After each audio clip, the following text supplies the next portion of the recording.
It's another episode of Facilitation Fridays. I'm Kalani Das, your host and teacher.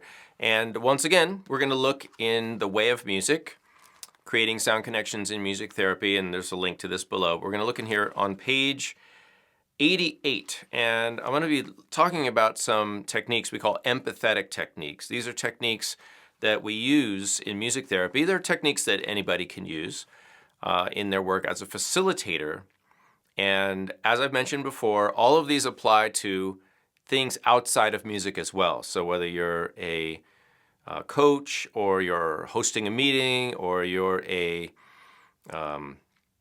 you're monitoring or helping facilitate a discussion or some sort of mediator, these would all apply to you as well. So let's get right in.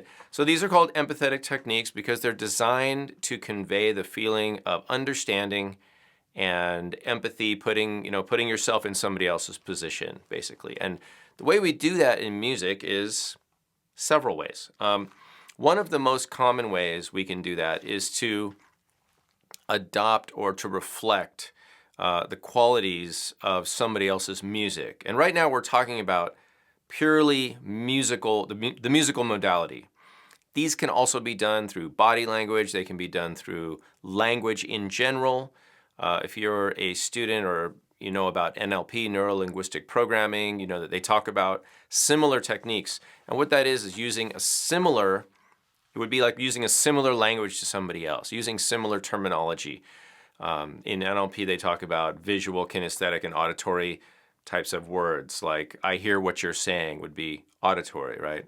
I see what you're talking about would be visual. I feel you would be kinesthetic, right? But when we're playing music, we're not using words. So how do we do that musically? Well, we can play in a way that's similar. In other words, we can make our music have similar features to somebody else's music. So in terms of rhythm, in terms of dynamics, in terms of timbre, possibly, density, like note density, of course, and then you can add melody, harmony, playing in tune with somebody else, all those kinds of things. When we do that as a response to the music of someone else, then we're showing that, one, we're listening to them, that we've heard them, right? Because in order to respond that way, we would have to have listened to them. Two, we're showing that we, on some level, value what they're doing because we're incorporating the features of their music in our own music. And then I would say three, perhaps we're also indicating that we are willing to forego our own personal impulses and desires to place theirs front and center and place the music that they're making in a little bit more of an importance, to shine light on it, to focus on it, to not just do what we want to do, but to support what they're doing. So these are also not only empathetic, but they're also supportive. So matching is a term that we use to describe music that is similar to the music of somebody else. So, similar in rhythm, timing, all of the qualities or characteristics of music as you can break them down in the elements of music. So if you're not familiar with the elements of music, you can look that up. But this would also apply, of course, to conversation. And these are things that salespeople often study, how to create rapport with your customer and, use similar body language and, reflect back to them things that they're saying and, make them feel comfortable. But in the musical context, that's what matching would look like, something similar. And then we can make that stronger with another technique. And these are all purposefully used techniques. These are not happening by accident, right? These are things that you choose to do as a facilitator. If we add a little focus to matching, we could end up with what we call synchronizing. And synchronizing, and you wouldn't do this when you're having a conversation with somebody, although it's a fun exercise, you can try it, is you try to play pretty much exactly what they're playing. So you literally, synchronize with them Now, you might be playing a different type of instrument, but that's okay. But if you were playing, say, a rhythm instrument, you would just play the same rhythm. You would try to use the same dynamics.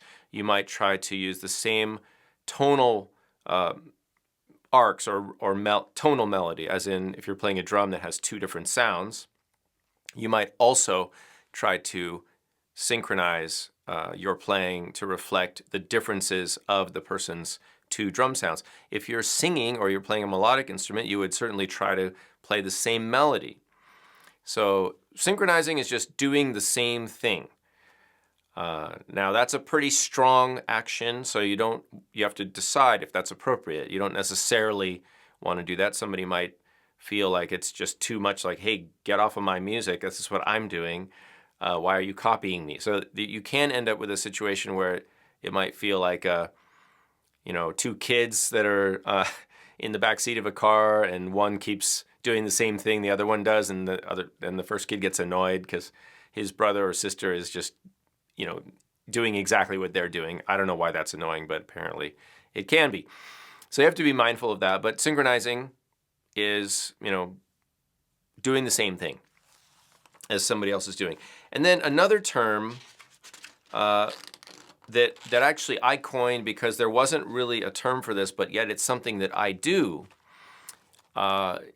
It's momentarily synchronizing. And the way I use this is in a group setting. And let's just think about a group drumming setting. So you're doing group drumming, it's improvisation, and instead of focusing on one person and doing synchronizing with that one person, which you can do, that's a great way to bring out their voice, make their voice a little bit louder, especially if they're a soft player. You can balance their voice in the ensemble. What I'll typically do is momentarily synchronize with multiple people, say 2 or 3 people. And I'll pick up little pieces of their rhythms, and I will incorporate them into my one rhythm.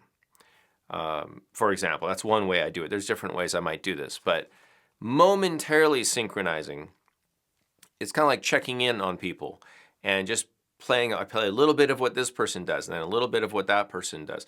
And they may or may not even notice that, but it gives us a moment of connection. And again, these are empathetic techniques. These are validating. And it's strengthening the music that's in the community. So I'm really reflecting back. I'm supporting everybody. So when I do that momentarily, not for an extended period of time, but just a couple beats here, a couple beats there, we call that marking. And marking you can think of as just momentarily. It's very short bursts of synchronizing. So you're not synchronizing in the traditional sense of playing everything the person's playing. It's just a little kind of check-in. But think about how you might do that in a conversation. Not that you're going to talk at the same time as somebody, which actually brings me to the next technique. But you can do this momentarily, kind of reflect what's happening in a conversation. The way you would do that is with this last technique that we're going to talk about right now, which is imitating. Imitating also, you can call it echoing. There's different terms that are used for some of these.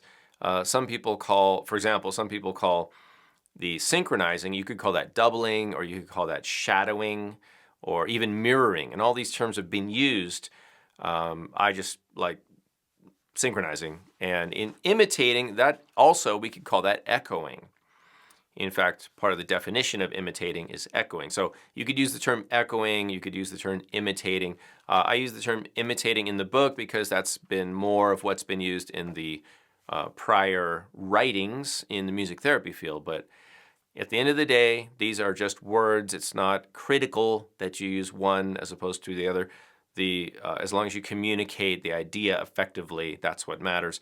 So in this case, imitating is related to synchronizing, right? Because you're going to play what the person played, but you're doing it after they played it. Hence, you're echoing or repeating back what somebody said.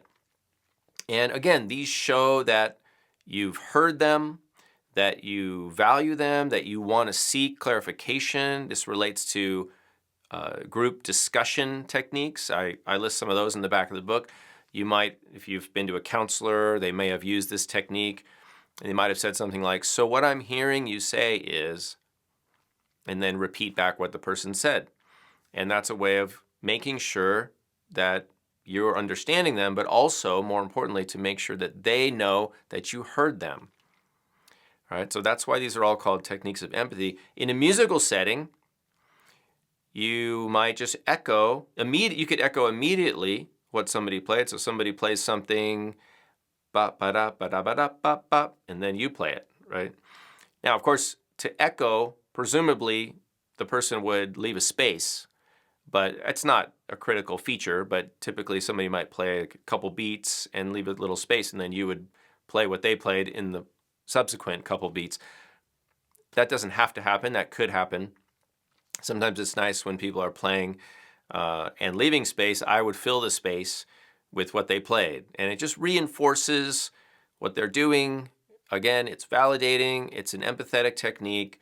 It's a way to build community and build connection within the music in a kind of subtle way. And I want to say again, it's not important that everybody knows that you're doing these things as the facilitator of the music and as the kind of hub of the musical wheel, if you will. It's not important that they cognitively are aware that you're doing these things, but there will be an effect. So whether they're conscious of it or they're not conscious of it, it's not critical, but it will affect the feeling, and on some level, the people will feel it. And getting back to that kind of salesman, like a good salesman doesn't want the customer to know what they're doing to help them feel more comfortable, right? Presumably. They just want them to feel more comfortable. So that's our goal.